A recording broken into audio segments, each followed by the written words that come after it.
The year was 1867, and the Arizona Territory was a land that swallowed men whole. Dust rose off the hard pan like ghosts, and every whispered tale seemed to carry teeth. Folks said there was a woman among the Apaches, tall, fierce, and merciless, called the Apache Queen. Her name traveled farther than her warriors' arrows, and her legend said no man who entered her tent ever walked out again. At the edge of a trading post huddled against the desert wind, that legend was being retold. Inside the dim, smoky room, men leaned on the counter with whiskey in their cups and fear in their voices. They spoke low, as if her eyes could pierce the walls.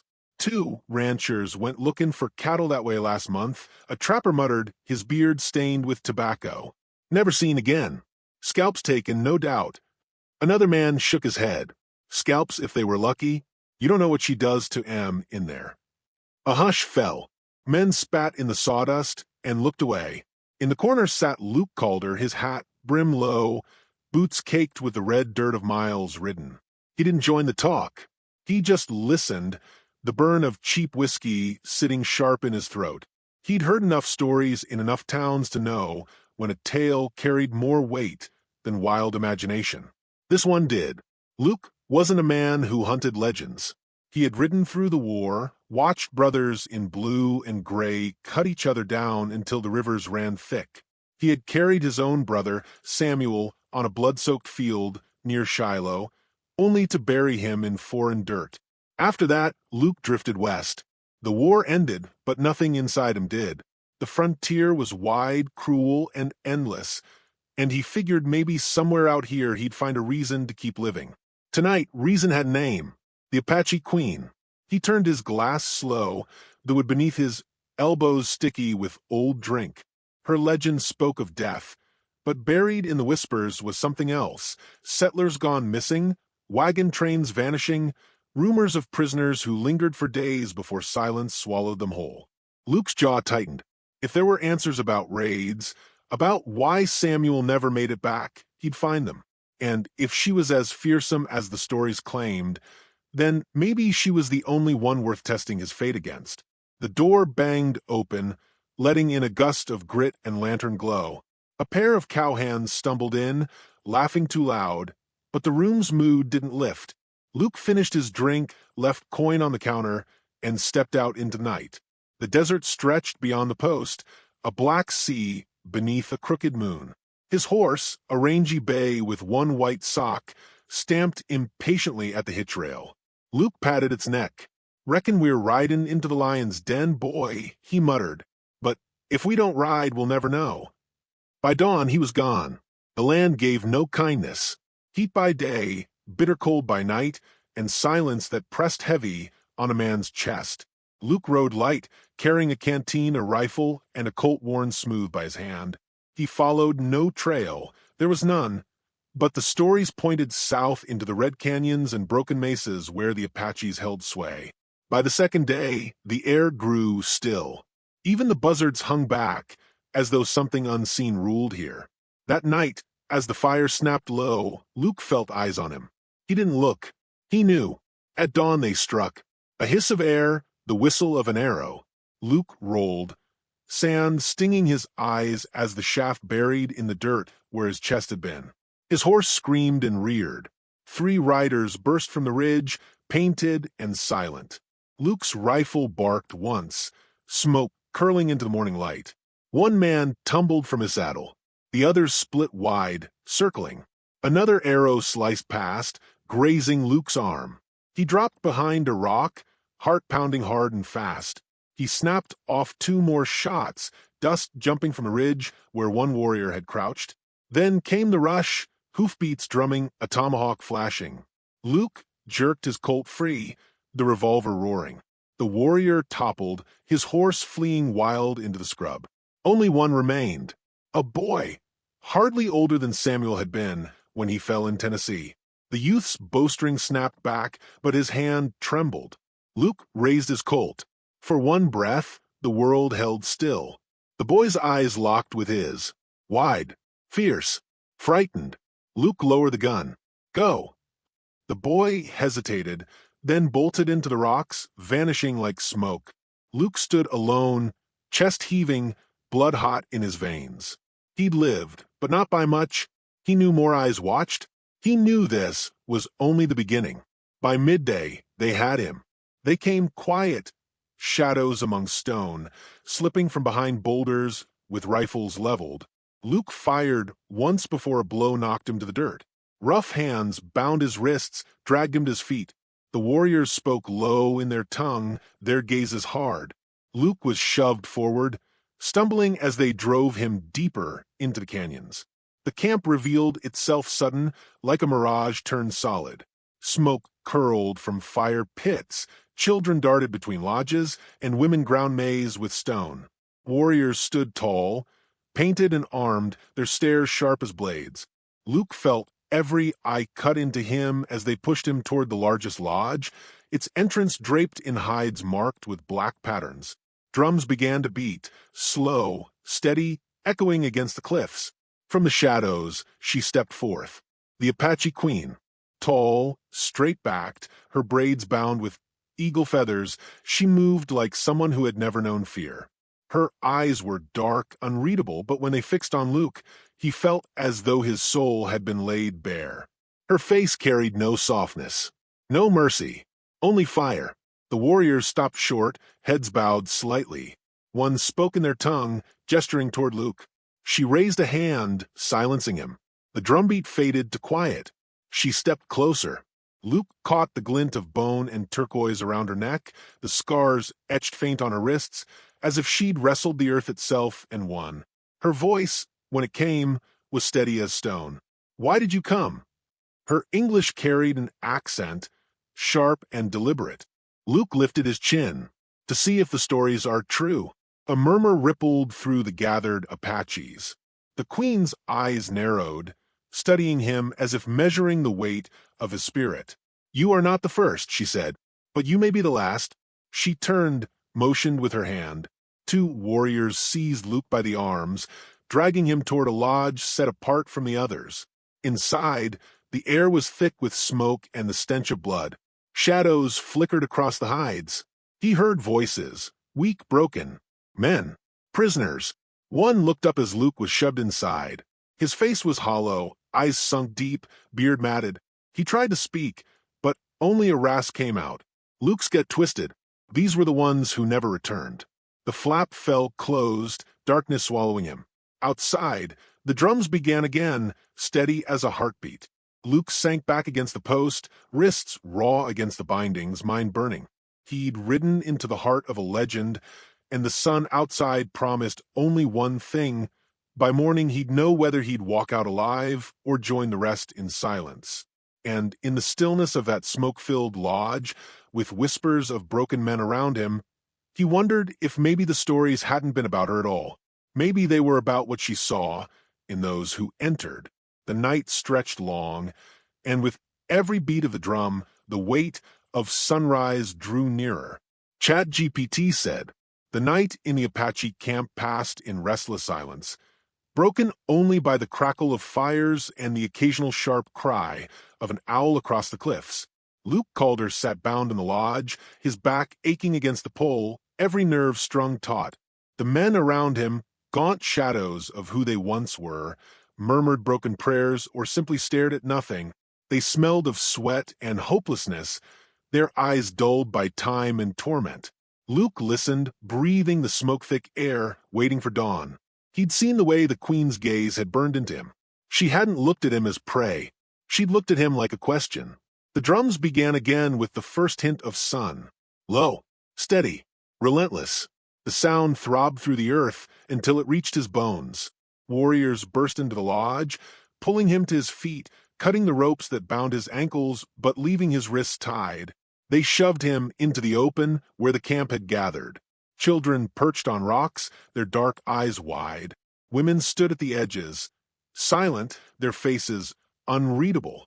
Warriors formed a circle, their spears gleaming, their bodies painted in streaks of red and black.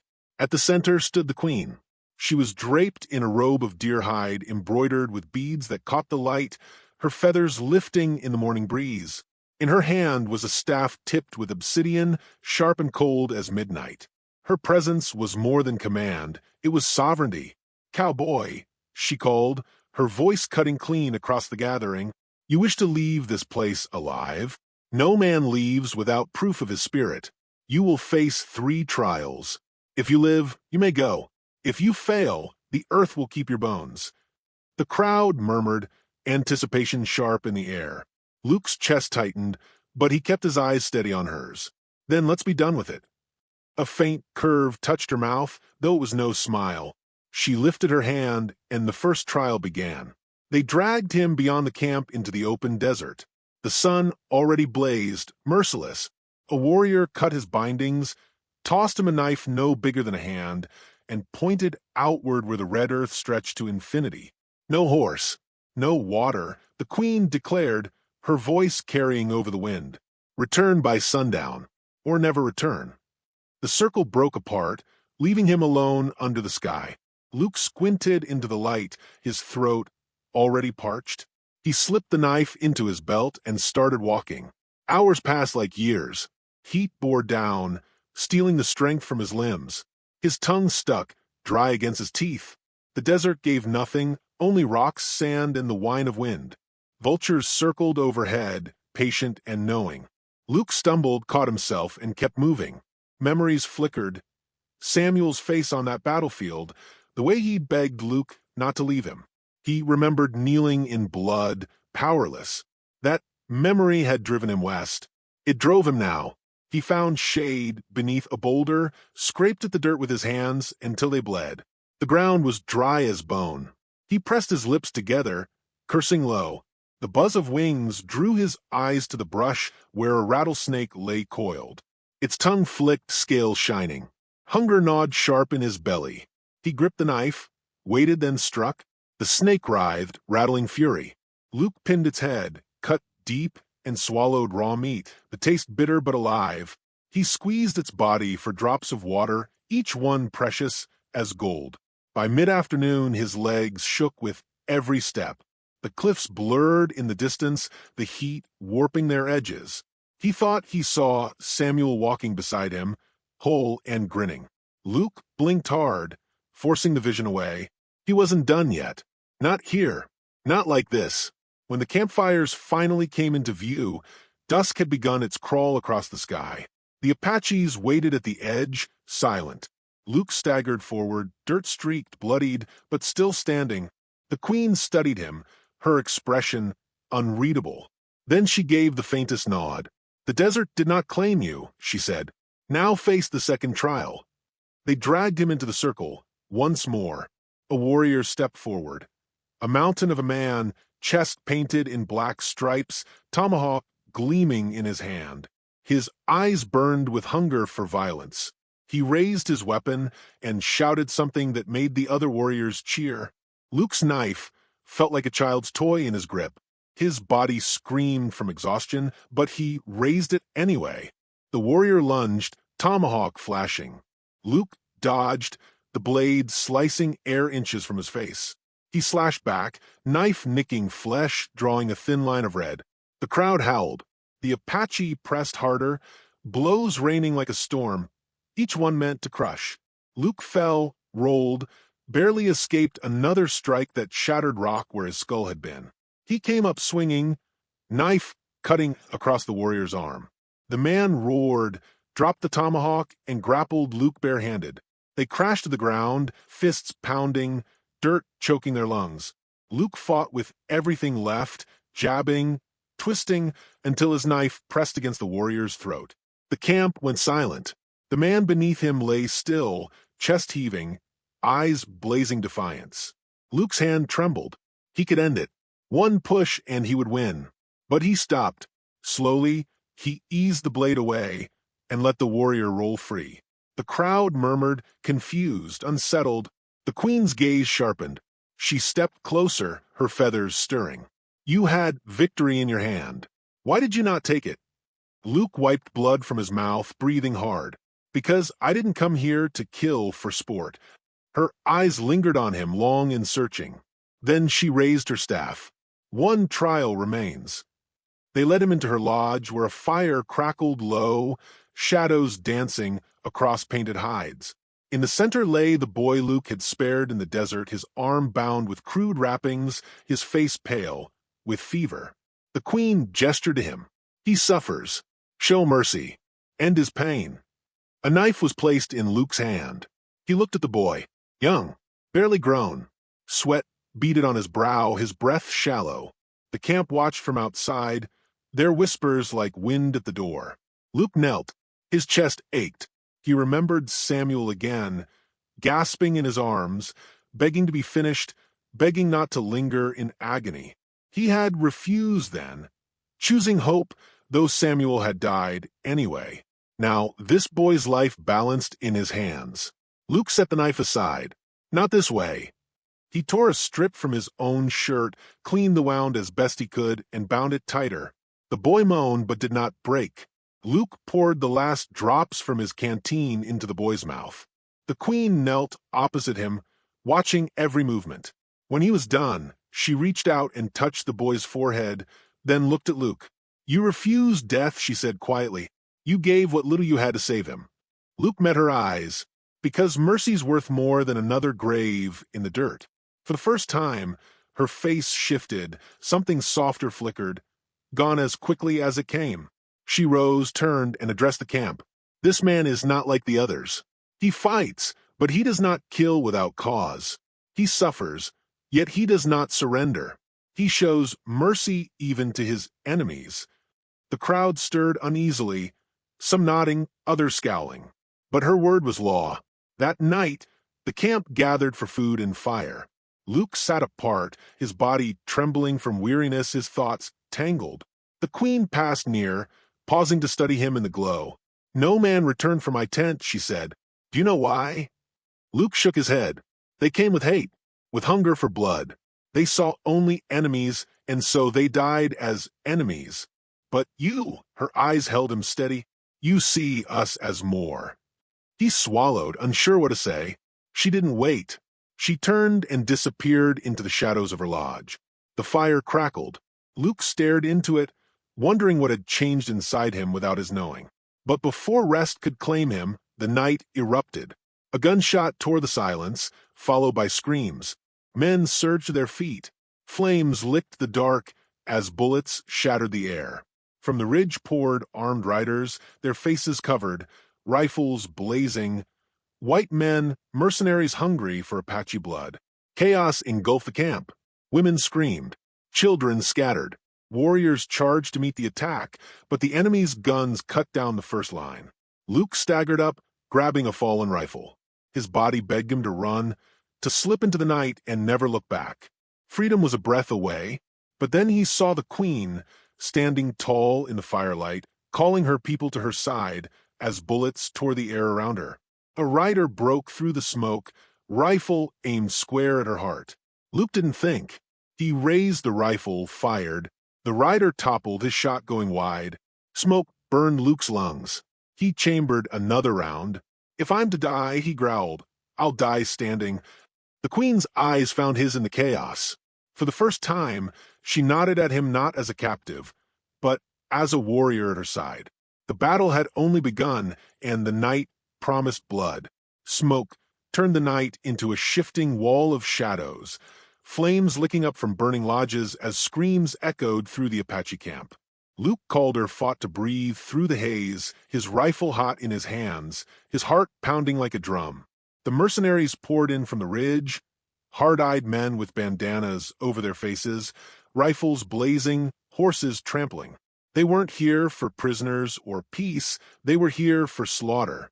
Beside him, the Apache Queen stood tall, her eagle feather headdress outlined against the fire. She barked orders in her tongue, her voice carrying above the chaos, steady as steel. Warriors rallied at her call, forming a line to drive the attackers back. Luke caught the fear in the eyes of women rushing children toward the shadows, the desperation of a people defending not just their lives, but their very place in the world. A rider broke through the smoke, raising his revolver toward the queen. Luke swung his rifle and fired. The man fell, tumbling from his horse, the shot ringing through Luke's bones. Another came from the left. Luke dropped him, too, his body moving faster than thought. He'd fought before in the war, but this was different. This wasn't lines of men marching to cannon fire. This was teeth and blood and fire, a battle where every breath might be the last. The queen turned to him, her eyes hard but alive. "Stay with me," she commanded. Luke nodded once. He had no other choice.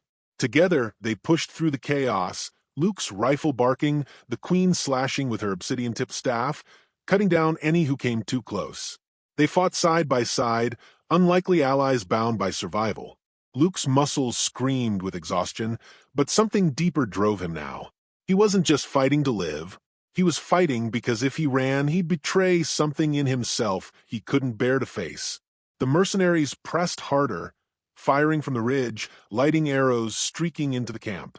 A lodge erupted in flames, screams spilling from inside. Luke's stomach twisted. He rushed forward, shouldering through smoke, and pulled free two children trapped in the blaze, coughing as he carried them to safety. When he set them down, the queen was there, watching him with eyes that cut deeper than words. "You could have left," she said. "I know." Luke rasped, reloading fast. "But I didn't." Her lips pressed tight, unreadable. Then she turned, calling orders again, rallying her warriors around the fire. The battle raged for what felt like hours. Luke lost track of time, of how many men he shot, of how many times death brushed close. His arms grew heavy, his throat raw, his body near collapse. Yet he kept fighting, side by side with the queen, until finally the mercenaries began to falter. The Apaches pressed them back into the shadows of the ridge, arrows and bullets, cutting them down until the survivors fled into the night. Silence fell, broken only by the crackle of fire and the moans of the wounded. The camp lay torn and bloodied, lodges burned to husks, bodies scattered on the ground. Luke stood among the survivors, chest heaving, rifle hanging limp in his hand. His shirt was soaked with sweat and blood, some his, some not. His eyes found the queen across the firelight. She stood tall, unbroken, though her robe was stained and her staff splintered. Slowly she walked toward him. Her people watched, their faces a mixture of awe and suspicion. She stopped before him, her dark eyes meeting his without flinching. "You fought as one of us," she said. Luke swallowed, his throat raw. "I fought because I couldn't walk away." Her gaze lingered, studying him. Then she nodded, a gesture heavy with meaning. "You are no longer prisoner. You are brother of the fire." The words struck Luke harder than any blow. For months, for years, he had drifted like a man without anchor, haunted by his brother's death, by the endless war inside him. Now, standing here, covered in blood and ash, he felt something he hadn't in a long time, belonging, but belonging came with a weight. Later, when the fires were smothered and the wounded tended, the queen summoned him to her tent. Inside, the air was heavy with smoke and herbs. She sat before a low fire, her staff laid aside, her expression solemn. She motioned for him to sit. "You wonder why no man returned from my tent," she said. Luke nodded. "They came seeking conquest, or they came with fear in their hearts. They saw us as beasts, as shadows to be hunted, not as people with lives, with children, with blood the same as theirs. And so they failed. They could not see. You saw." Luke leaned forward, his voice rough. "I came for answers. I thought you might hold the truth about the raids, about my brother's death." She studied him for a long moment, then reached into a chest beside her. From it she drew a bound ledger, worn with age. She opened it, revealing names, marks, notes in English. "These are records," she said. "Traders, settlers, soldiers, those who broke treaties, who hunted us like animals, who sold guns to kill our people. These raids were not born of hate alone. They were survival, payment for broken promises." Luke's eyes scanned the pages. His stomach clenched as he read names he recognized, men from the very towns he'd ridden through, men who had painted the Apaches as monsters while lining their pockets. "My brother," his voice cracked. "He died in one of those raids." The queen's gaze softened, though her voice stayed firm. "I cannot speak of your brother, but know this. Our hands are not free of blood, just as yours are not. War steals truth from all sides. The question is not who killed. The question is who will tell what truly happened. Luke's throat tightened. He thought of Samuel's face, the life stolen from him. He thought of the boy he had spared, the children he had carried from the flames, the way the queen had stood unbroken in the firelight. For the first time, he wondered if revenge had ever been the answer, or if it had only been the chain around his neck. The queen leaned closer. "You are free to go. Dawn will bring your path. But remember this, when you return, you carry our truth in your hands. Speak lies and you betray us. Speak truth, and you may change the world, though it will turn against you." Luke sat silent, the weight of her words pressing heavy. Freedom had never felt so much like a burden. When dawn broke, the camp stirred in weary silence. Survivors buried their dead, repaired what they could. Luke saddled his horse, his body aching, his mind torn. The queen came to him as he prepared to ride. "You lived," she said. "You fought. You returned from my tent when no man ever has. Remember why?" Luke met her gaze. "Because I finally understood." She held his eyes a moment longer, then stepped back. "Go then. Carry our fire with you." He swung into the saddle. The camp watched in silence as he rode out, the sun rising behind him, casting long shadows across the desert. Every hoofbeat carried him farther from the camp, yet the weight of what he had seen pressed harder with each mile. By the time he reached the edge of the trading post days later, he was no longer the same man who had left it. The whispers still swirled. Men still muttered about the Apache Queen, about death in her tent, about savages and monsters. Luke stepped inside, dust and sweat clinging to him. The men at the counter glanced up, surprise flickering. One muttered, "Thought you were gone for good?" Luke set his rifle against the wall, his voice steady, but low. "No man returned from her tent until I did." The room went still. All eyes turned to him. "What did you see?" someone asked, half eager, half afraid. Luke looked at the faces, hard, suspicious, men hungry for tales of savagery to justify their own hate. He thought of the queen, of the boy he had saved, of the ledger that told truths men here didn't want to hear.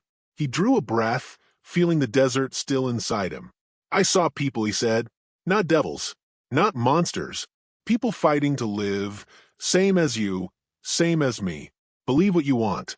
But I'll tell you this, the stories you've been spreading are lies." Murmurs rippled. Some scoffed. Some looked uneasy. But Luke's voice stayed firm. "You want to call her a queen? Then do. But she's not what you think.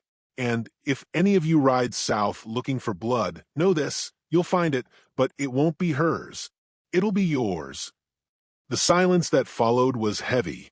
Luke picked up his rifle, turned, and stepped back into the sunlight.